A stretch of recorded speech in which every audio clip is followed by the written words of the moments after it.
नमस्कार दोस्तों, तो आप सभी का स्वागत है हमारे फिर से YouTube चैनल में। तो दोस्तों, आज के वीडियो के माध्यम से मैं आपको उन 7 गलतियों के बारे में बताने जा रहा हूँ जो गौतम बुद्ध अक्सर अपने शिष्यों और सांसारिक लोगों को कभी न करने की सलाह देते थे।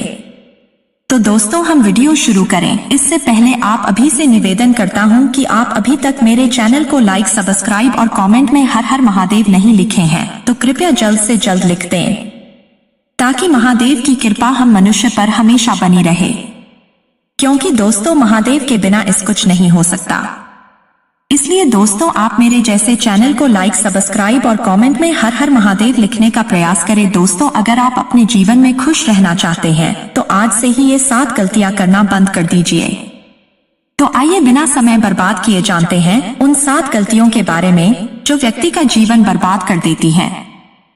दोस्तों, सबसे पहले तो ये समझ लीजिए कि हम सलाह क्यों देना चाहते हैं। हम सलाह देना चाहते हैं क्योंकि हम चाहते हैं कि दूसरों को बुद्धिमान लगे, लेकिन होता बिल्कुल उल्टा है, यानी वह हमें मूर्ख समझता है। दोस्तों देखिए, 2 तरह के लोग होते हैं। एक तो वो जो बड़ी बड़ी कहानियां सुनाते हैं लेकिन उनकी बातों का लोगों पर कोई असर नहीं होता, और दूसरे वो हैं जो एक शब्द कहते हैं और लोगों के दिल कांप उठते हैं। इसलिए ऐसा इंसान बनो जिसकी हर बात की वैल्यू हो। एक छोटी सी घटना से मैं आपको समझाता हूँ। एक बार गौतम बुद्ध जंगल के रास्ते से गुजर रहे थे, तभी एक साधु की नजर उन पर पड़ी और वह उनकी ओर आकर्षित हो गए। मित्रों, बुद्ध के प्रति आकर्षण होना स्वाभाविक था, और फिर वह व्यक्ति बुद्ध से पूछता है कि मुनिवर, क्या आप भगवान हैं? बुद्ध कहते हैं नहीं। तब भिक्षु पूछता है, तो फिर क्या आप सचमुच भगवान हैं? बुद्ध कहते हैं नहीं। बुद्ध तब कहते हैं कि मैं भी तुम्हारी तरह एक आदमी हूँ, सिर्फ इतना अंतर है कि मैं जाग रहा हूँ और तुम अभी सो रहे हो। तब भिक्षु बुद्ध कहता है कि तुम्हारे चेहरे की चमक देखकर लगता है कि तुम एक आदर्श व्यक्ति हो। वह एक आदमी है। मैं यह जानना चाहता हूँ कि आपके गुरु कौन है और किसके मार्गदर्शन ने आपको एक आदर्श मनुष्य बनाया? बुद्ध कहते हैं कि शुरू में मेरे कई गुरु थे, लेकिन मैं आत्मज्ञान के इस पथ पर अकेला ही चला और मैंने सैकड़ों गलतियां की। उसके बाद मुझे स्वयं ही आत्मज्ञान प्राप्त हुआ। यह सुनकर भिक्षु क्रोधित हो गया और बुद्ध से बोला, जाओ, मैंने तुम्हारे जैसे बहुत से पाखंडी देखे हैं, तुम गुरु का सम्मान लूट रहे हो। बुद्ध का उत्तर बिल्कुल सही था, लेकिन व्यक्ति के भीतर के बुद्ध का उत्तर गलत था। इसके बाद बुद्ध उस व्यक्ति को समझाने के लिए एक भी शब्द खर्च नहीं करते हैं। बाद में उन्हें इस बारे में पता चलता है, लेकिन उस समय बुद्ध अपनी ऊर्जा और समय बर्बाद नहीं करते। सूत्र यह है कि सलाह या ज्ञान केवल उन लोगों को दें जिन्हें इसकी आवश्यकता है।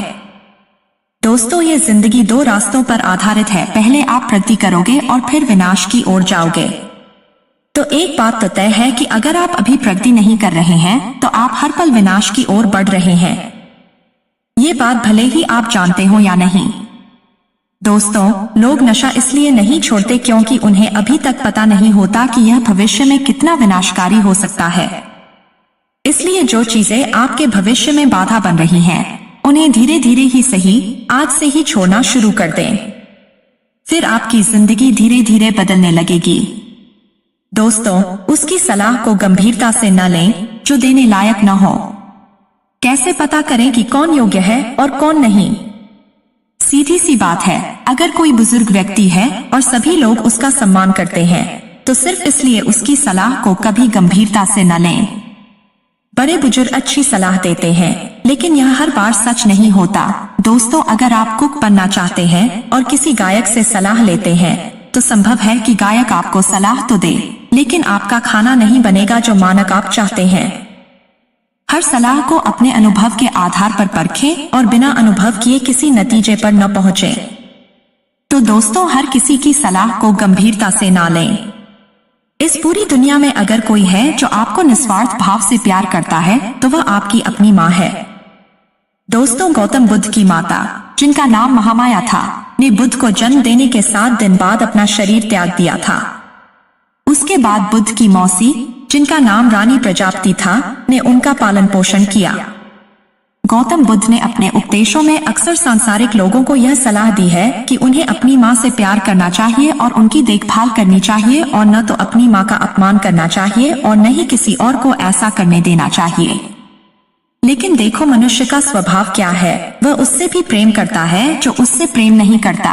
दोस्तों, जिन लोगों को लगता है कि उनके पास जीवन में कुछ बड़ा करने का कोई बड़ा कारण नहीं है, तो आइए आज मैं आपको एक बड़ा कारण बताता हूँ। अपनी माँ के लिए कुछ अच्छा करें, उन्हें वह जीवन दें जिसकी वह हकदार है। दोस्तों, अगर आप ध्यान से देखेंगे तो पाएंगे कि आप सारा दिन दूसरों के बारे में सोचते रहते हैं और फिर अंत में दुख ही मिलता है। इसलिए स्वार्थी बन जाएं और खुद से प्यार करें। लेकिन एक बात याद रखें कि खुद से किसी से प्यार करने या स्वार्थी होने का मतलब यह नहीं है कि आप दूसरों को नुकसान पहुंचाएं। मित्रों, बुद्ध भी स्वार्थी हो गए थे ताकि उन्हें ज्ञान प्राप्त हो सके।